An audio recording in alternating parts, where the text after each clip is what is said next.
Oh, hey there. Thank you so much for staying on to this channel, and thank you so much for the feedback that you left on the previous video about the overview of scholarships in Portugal and how to actually go ahead and find them. In case you still do have questions, please make sure that you actually post them on that video or send them to me on an inbox on any one of my social media handles, my Twitter, my Instagram, or my Facebook. So welcome, and I do hope that you're subscribed, you've put your notifications bell on, and you are tuned into this channel so that you can get all the good vibes and all the information that I strive to actually bring to you, whether that is from me or definitely through the live videos or any other guests that we might invite onto this channel. This channel is about study abroad, life abroad, nutrition, and so on and so forth, all the good vibes that you can think about. So today's video is going to go into finding your way into Portugal and what are the application requirements and the application procedures of coming into Portugal. So again, this is a follow-up into the previous video. So like I said before, you can be able to get some scholarships either, especially if you're coming to do your master's or your PhD. It's much easier for you to get a scholarship if you're looking to do any one of your postgraduate degrees or a language course from the Instituto de Camões. So you can definitely check that out so that you can take advantage of maybe like a summer school or perhaps maybe a short period of time where you come and interact with the culture and also learn the language in an institution here in Portugal. Now, the other thing that we want to talk about is definitely the application procedures, because definitely, Portugal is not an English-speaking country. That's not their first language. Their first language is definitely Portuguese. And so one of the requirements that they actually ask for if you're coming to study maybe your undergraduate or you're coming to do your master's or your PhD is the certificate of either your bachelor's. If you're coming for your bachelor's, it's going to be the certificate of your secondary education, and in most cases they would definitely be asking for an equivalence test. So this equivalence test is something that you can definitely do ahead of time. Either you can go via the embassy and ask them to help you do an equivalence test, and this is to equate what you did in your secondary school education to the Portuguese education system.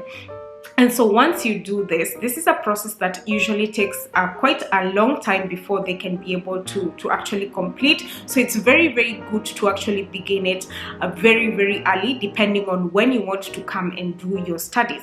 So which means that you can contact the embassy in your own country, the Portuguese embassy in your own country, let them know that you finished your secondary school education, you're looking to come and do your bachelor's education in Portugal, and so they will help you to jumpstart that process of doing an equivalence test, whereby the Portuguese Ministry of Education will definitely be able to look at your results and see whether they are suitable for the course that you're seeking to come and do. So that is one of the requirements if especially you're coming to do your bachelor's degree. For masters and also for PhDs, you really do not need to do that equivalence test. However, you might need to translate your documents into Portuguese language so that the Portuguese institutions can understand exactly what you studied, whether it's relevant, your background is relevant to the course that you are looking to study, and in most cases they will ask for you to translate as well as certify these documents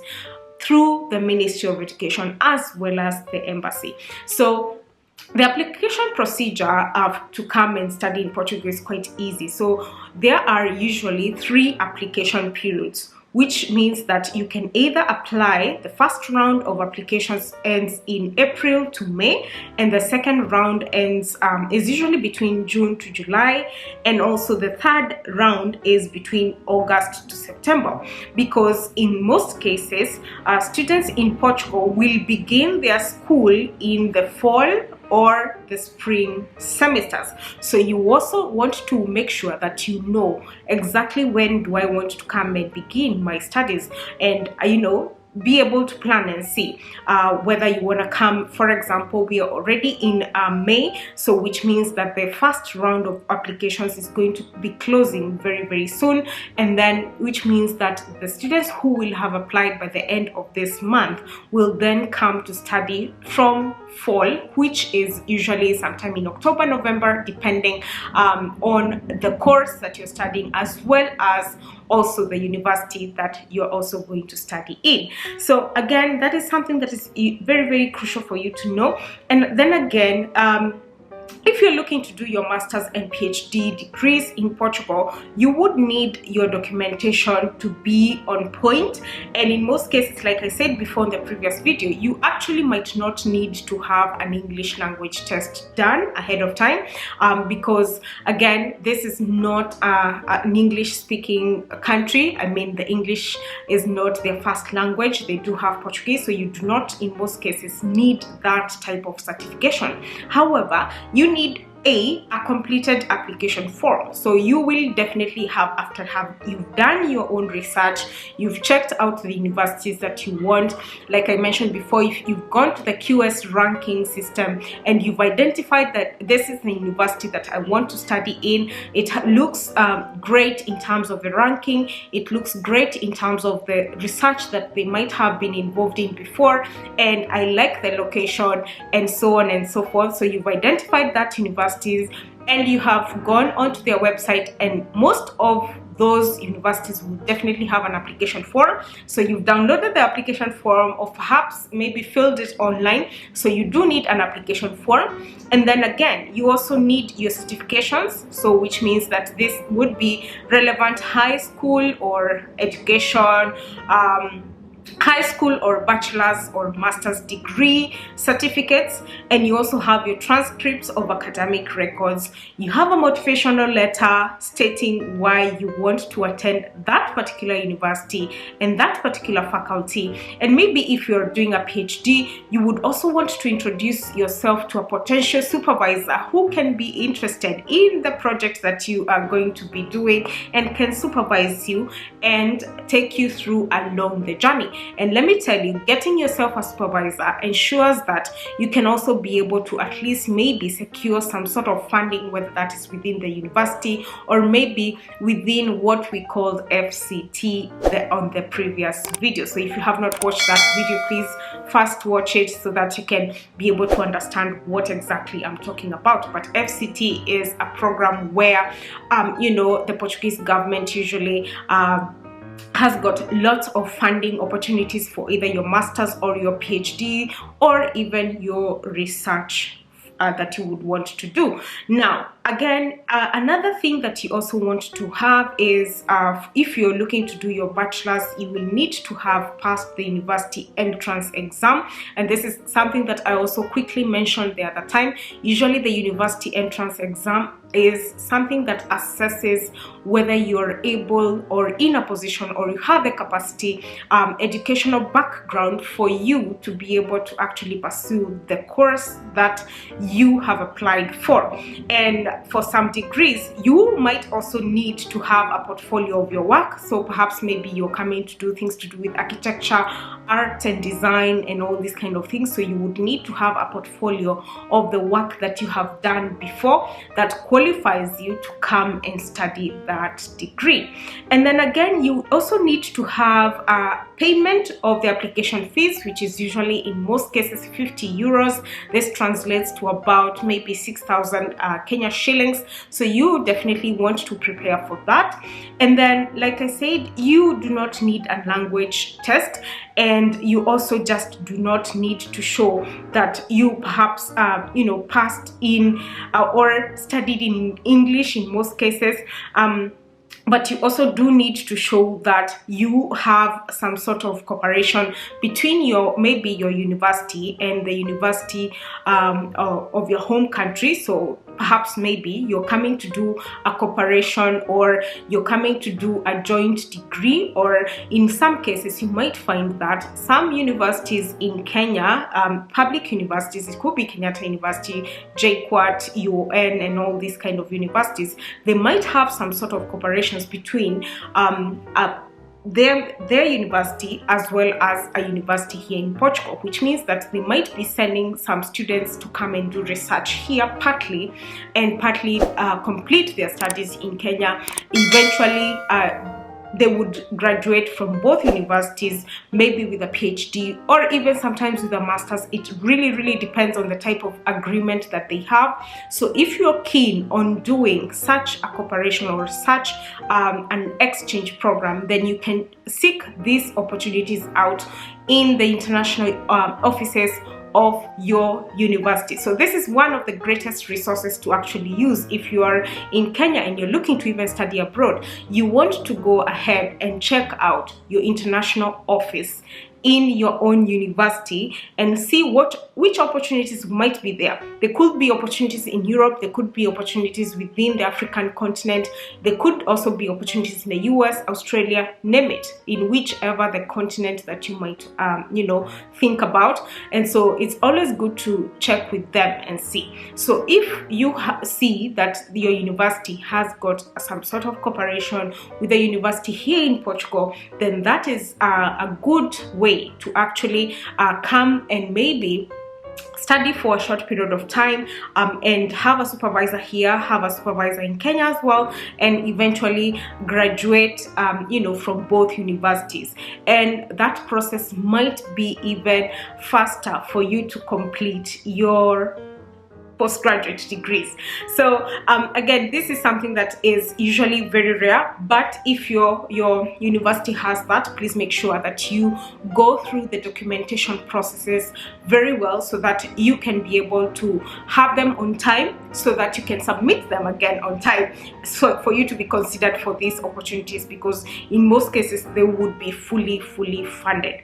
Now another thing that you also want to make sure that you have in place is to have your student visa, because the student visa is another requirement for you to be able to come and study in Portugal. So in most cases you will find that if you're coming from a non-EU country, then of course you definitely do need what we call a Schengen visa, and these visas would definitely be processed by the embassies in your own country. So which means that once you have done your research, you've come across a certain university that you're interested in, you have seen that this is the university of choice for sure, you have identified maybe a supervisor, you've identified all the things that you need to do, you've done the application, you've begun the application, and perhaps you've become very successful in that application, and the school says yes and sends you an acceptance letter.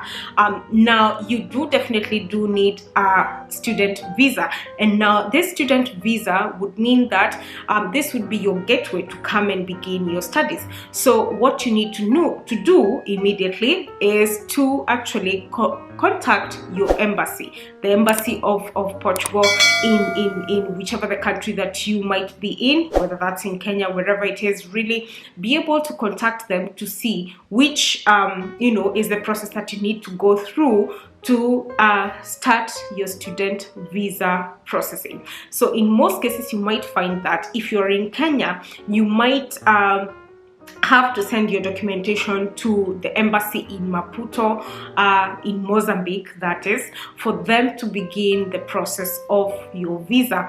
And because this might take longer, since you're sending your documents and you're not going there in person, you may be sending your documents via DHL, then this is something that you want to start as early as you have received your acceptance letter, and that way you are able to receive your visa or your passport back on time, and so that you can begin your journey. So please check that out ahead of time if you're thinking of coming to study in Portugal and you have already received your acceptance letter. I did actually get quite a number of you telling me that you have applied and you got an acceptance into a Portuguese university, and you are trying to process your visa, and I do hope that the process goes smoothly. I can only give you as much guidance as I know of. However, I cannot pull any strings for you, so this is something that you have to go through so that you can go ahead and come and begin your studies. So once you get your student visa, obviously the other thing that I mentioned before in the last video is about the living costs. So usually depending on where you're going to live, Portugal is a very small country. It's only about 10 million in this country, which means that there are not quite a lot of people. But you know, the most common regions would be either in the north, where we have Porto, and we have places like Coimbra, where we have places like Minho, Aveiro, and all these kind of places. And then we have the south of Portugal, which is known as the Algarve or Faro, where we have the University of the Algarve, which is very known for things to do with hospitality and tourism management, as well as other management courses and other very fantastic courses, especially with Erasmus.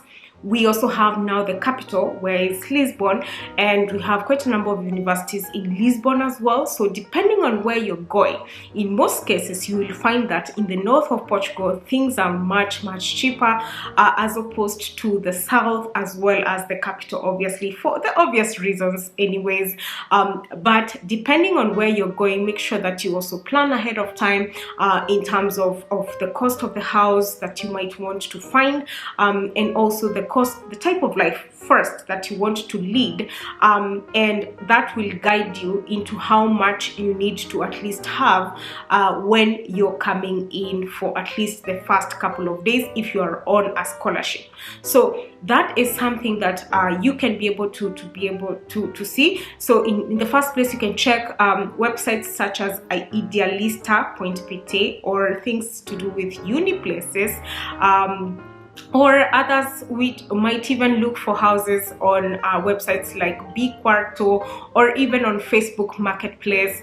It can be really anywhere. It can also be on Airbnb platforms, where you can find some sort of housing and get an overview of how much you might want to spend on things to do with housing. I'll tell you for a fact that for everything else in terms of food and transport, then it is quite affordable for you, so you do not have to worry so much about that. So now once you find your housing, then you know, it's just all about you going to school and being able to interact with the culture, which means that, you know, you might find quite a number of places offering the language course. And in fact, the universities also offer these language courses, so you can take some of these courses and be able to grow into the language and learn the language as well as do your studies. So in this case, I do hope this is a good overview of what to expect in terms of the application procedure, in terms of the requirements, the new documents that are usually required.